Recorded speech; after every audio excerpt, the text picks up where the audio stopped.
আজকে আমি আবার জয়েন করলাম।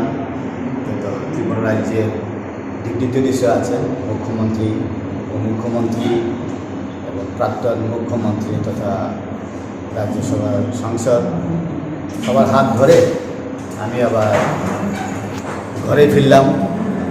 Forget the past and planning for the future. কারণ যখন ভারতের রাষ্ট্রপতি জনজাতিদের মধ্য থেকে হয়েছে, সেদিন থেকেই আমি চিন্তা করলাম, yes, the India is unique. যারা পিছিয়ে ছিল তাদেরকে ফ্রন্টে নেওয়ার জন্যে ভারতীয় জনতা পার্টির পক্ষে সম্ভব ভারতবর্ষে, ওইটাই চিন্তা করলাম। এই জন্যে আমি আবার আজকে যে পলিটিক্যাল ক্লাস বা সাংগঠনিক একটা বৈঠক, এটা শুনে আরও পেলাম, শক্তি পেলাম। তো definitely sit together, plan together, work together.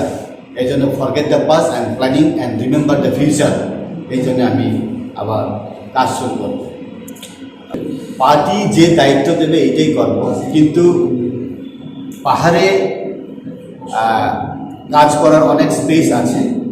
কারণ ডেভেলপমেন্ট প্রত্যেক ঘরে ঘরে পৌঁছে, কিন্তু প্রচারটা আরও করা দরকার।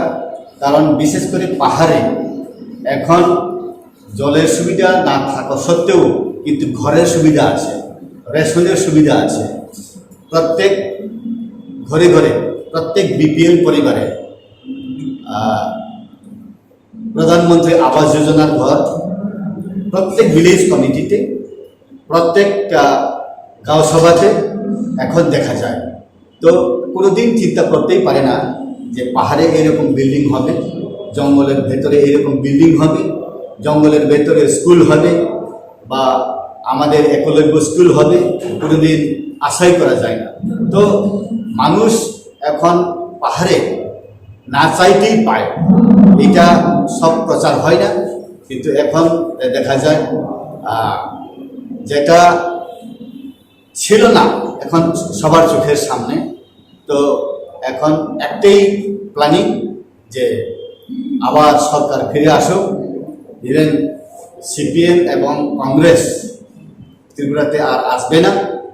তো পাহাড়ে এখন পলিটিক্যাল যে ডাইমেনশন, পাহাড়ে এবং সমতলে প্ল্যানিং করে এখন জনজাতিরা